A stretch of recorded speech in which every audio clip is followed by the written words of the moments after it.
All right, so our final technical presenter is Bridie Luva, who's a doctoral candidate at CQ University in Australia.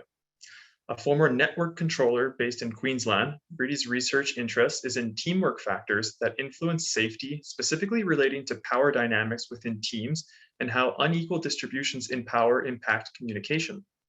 Drawing on her experience in rail, Bridie brings an operational perspective and insight into the complexity of the rail environment.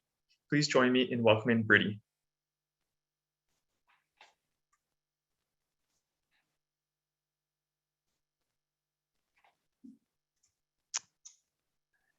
Thanks, Kevin. And just confirming I've got my screen up there. Everyone can see it? Yeah, looks good. Excellent, thank you.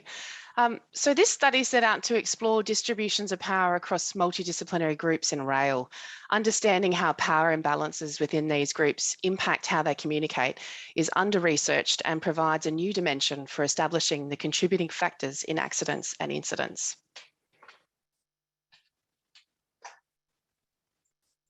My supervisor, Associate Professor Anjum Naweed, and I are with CQ University Australia. While I'm based in Rockhampton in Queensland, Anjum is based in Adelaide in South Australia. My former role was in network control based in Rockhampton, running coal trains from various coal mines to Abbott Point Coal Terminal, Australia's most northern coal export port. My experience provides an insider view into collaborations between Anjum and myself, and I hope you enjoy this insight into my most recent research paper. In 2007, Canadian National Train 417 passed a signal at stop at Piers, Alberta, and collided with Canadian National Train 342. Across both trains, 27 cars derailed and 14 other cars were damaged. Luckily, there were no serious injuries. According to the investigation report, the conductor did not question the locomotive engineer's actions, even though he recognised that the next signal ahead would be a stop signal. He believed that the engineer must have known something that he didn't. The locomotive engineer was qualified and was very familiar with the route. This trip was the conductor's first after having qualified as a conductor. One of the findings to causes and contributing factors in this incident was that the conductor deferred to the locomotive engineer's experience and did not challenge his actions. There is evidence, however, that authority gradients don't just exist in the cab between experienced and less experienced operatives. Authority gradients occur with and also across teams, and instead of being relative to experience, the distribution of power is linked to the value of the role within the operational hierarchy. This has been the experience noted in other high-risk fields where multidisciplinary teams operate, such as in healthcare between nurses and doctors, for example, or in incident command systems between firefighters and emergency medical services personnel. This study aimed to understand how the power dispersal across groups in the rail environment is influenced by the operational hierarchy, and to what extent the railway culture itself influences the perception of power attached to the operational roles, which included the network controller, drivers, and track maintenance workers. A qualitative research orientation was used, focusing on the data collection from network controllers. To develop insights into their perceptions and experiences, semi-structured one-to-one interviews were conducted and incorporated application of the scenario invention task technique. This technique elicits expert knowledge by posing questions to create hypothetical scenarios that allow participants to share their insights and experiences. You will see later in this presentation examples of de-identified illustrations that were developed by participants as part of the scenario invention tasks. Voice recordings were transcribed and analysed using thematic analysis concentrated at the latent level. This meaning that we sought to interpret and identify the underlying meanings being expressed through concepts and implicit ideas. A framework was developed for understanding how the hierarchy of power was distributed across the multidisciplinary working groups and underpinned by operational activities. Analysis of the data identified three broad themes that contributed to the power disparities between network controllers and other operational groups. These were organisational factors and fell into the following categories: the accountability mechanisms adopted by organisations in the event of error, the power vested in roles based on responsibilities and operational imperatives, and the status attached to roles and embedded in railway culture. The first of the themes identified was accountability mechanisms, which encompassed how an organisation investigated error and apportioned blame, which proved a primary driver in an adversarial relationship prevailing amongst participants. Participants put effort into finding the causes of error and apportioning blame because they were afraid of being at fault themselves. The finding of fault and fear of being at fault had two facets. The first was error as a reflection of the abilities of the participant, which called into question their capability, expertise, or performance. The second was a sense of inequity in the network controller being held accountable for an error, even though the activity was being performed by another worker. How the organisation treated occasions of error influenced the attitudes and behaviours of network controllers towards other operational groupings. The image and notes here are made by one participant outlining the nature of the organisational intervention taking the form of disciplinary action following a safe working error. The pink broken line and pink notes are recording the 25-kilometre speed restriction on the diagram, which is the plan used by network controllers to track and plan the routes for rail traffic. Some domains within Australia continue to use paper diagrams with coloured pens and pencils, while some have progressed to an electronic train plan. In this scenario, the network controller notifies train 2562 of the speed restriction. There's a green line with the train number 2562 noted above it heading in the up direction on the diagram. Then he's distracted, giving an authority to another train while managing a breakdown on another part of the network, and then he has a toilet break. And then he forgets to tell the next train, the green line with 2565 above it, also going in the up direction, about the 25-kilometre speed restriction. The loco engineer or train driver of 2565 contacts the network control manager and dobs in the network controller for failing to advise of the speed restriction. To dob or dobbing is an Australian colloquialism meaning to inform on someone or report them to an authority. As a result of being informed on by a member of another operational group, the network controller in this scenario is stood down from duty. The network controller is drug and alcohol tested, and then a disciplinary meeting is held and the incident is added to a risk register.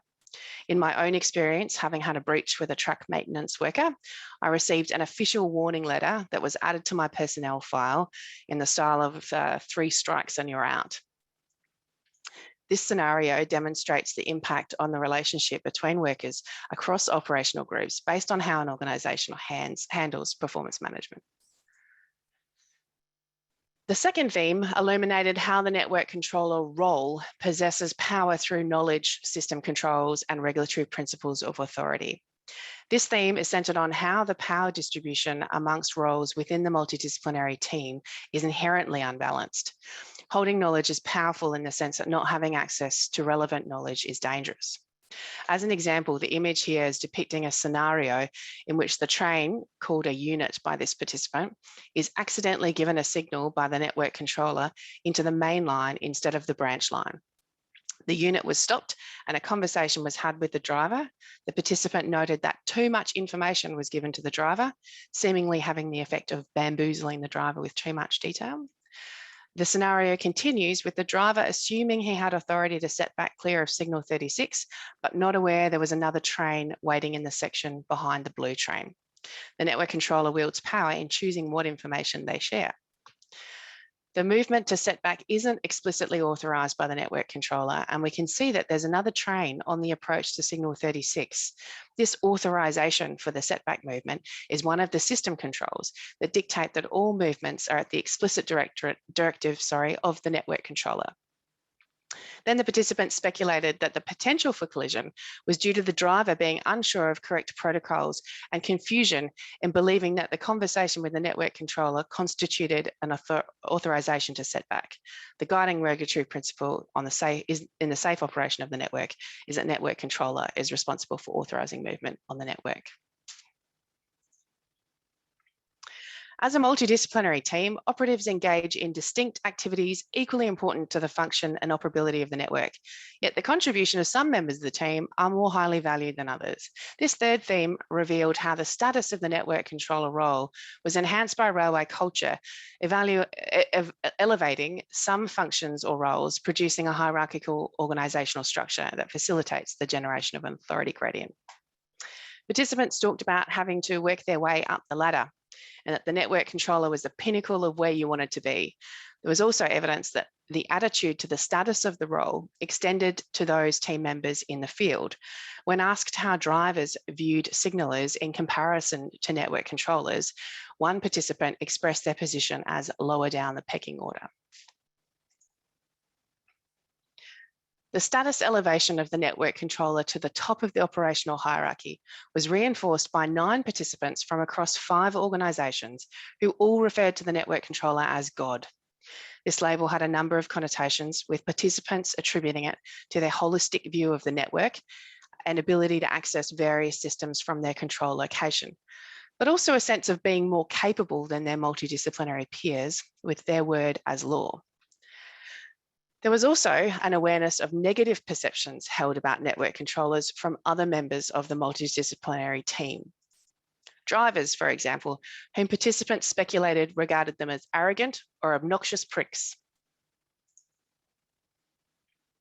Evidence pointed to the network controller being held ultimately accountable for error that occurred on the network, regardless of where responsibility for the activity lay.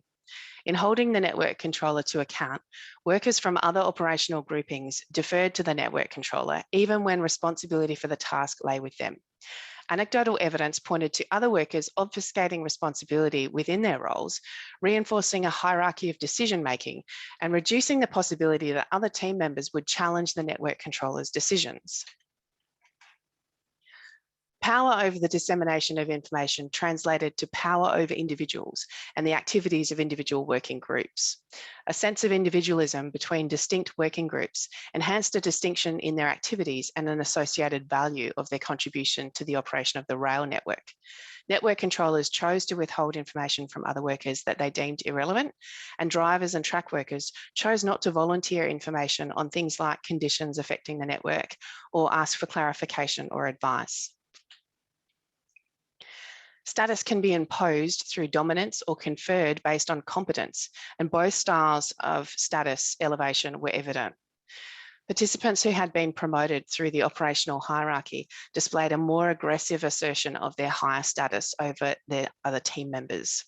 The prestige pathway to achieving high status through knowledge and skill was illustrated in the God status assigned to network controllers based on their role as subject matter expert or overarching network view, or being better equipped and more capable than other groupings. Findings of a culture of superiority for those further up the hierarchy and resentment from those further down the hierarchy support the notion that the status perceptions of network controllers influence attitudes and behaviours towards other members of the operational team. This study found 3 factors within an organisation's sphere of influence when it comes to power disparities amongst operational groupings that, if addressed, could have a positive impact on cross-team communication, that is, knowledge, accountability, and status. Options for sharing network oversight is a step towards increasing connectedness and improving communication across teams. That is, systems that give all working groups access to live updates on activities across the network. Efforts to flatten the authority gradient would include efforts to value the tacit knowledge of the working groups that form the multidisciplinary team, providing operational empowerment and levelling the value of the groupings and their contributions. Given that within the hierarchical design of organisations, there's a need for an authority, efforts must be directed at creating an environment in which other members of the multidisciplinary team feel empowered. Greater degrees of accountability within operational groupings would support the notion that workers from different operational groups hold equal validity and are more likely to make informed decisions when given greater autonomy. Career ladders are created by bureaucratic organisations and designed to incentivise employees to meet organisational objectives in pursuit of promotional opportunities. However, when organisations create a status hierarchy of roles, i.e. promotions route to various roles or a hierarchy of levels within operational role groupings, an authority gradient becomes entrenched. There is a correlation between railway culture, unequal power distributions within organisational hierarchies, and the existence of authority gradients between workers within and across multidisciplinary operational groups in rail. The generation of an authority gradient is not exclusively the domain of organisational influence, yet its contribution is significant. Well, we would like to acknowledge that this study would not have been possible without the valued participation and input from network controllers and signallers across the 8 Australian and New Zealand rail organisations, nor without the Australian government's funding support. I'm happy to answer any questions or respond to any points you might have, and would also direct you to our extended abstract submission for these conference proceedings. Perfect. Thank you so much, Brittany, for that great presentation and an interesting way to kind of cap off the technical side of this conference. It actually tied back in pretty well to our first keynote speaker, which was Karina Moore. She talked about kind of the power dynamics of the rail industry in general. We do have time for 1 or 2 questions if anyone wants to ask one. I think I'll start with one. I'm kind of interested in so ladder gradients are kind of the hierarchy of you work, you get promoted, you go on, you keep working up the ladder kind of thing is pretty entrenched in most industries. So how do you foresee maybe getting away from that type of structure in the rail industry or in any sort of industry? Sorry, I just realised I was off boot. I think it's the emphasis that's placed on it. So like I said, that there seemed to be 2 streams. There was, and you could probably appreciate in the rail industry, there's people who've been doing a job of some description for 30 odd years, and then they move up. They start out as a station master, and then they move on to being a signaller, and then they train to become a network controller. I think it's the emphasis that's placed on that progression route that creates that sort of aspirational sense of being network controller is where you want to be. And so when you get there, because you feel like you work so hard to get there, your attitude towards how you deal with the other workers is all about reinforcing that holding of power relative to other groups. And then what happens is if you're all powerful and then you make a mistake, the other groups are less likely to call you on that mistake because they just assume that you're going to be correct. And that was my experience with the track maintenance worker when I had my breach. I sought confirmation. He agreed with me. 15 minutes later, I realised that he couldn't possibly be where he said he was.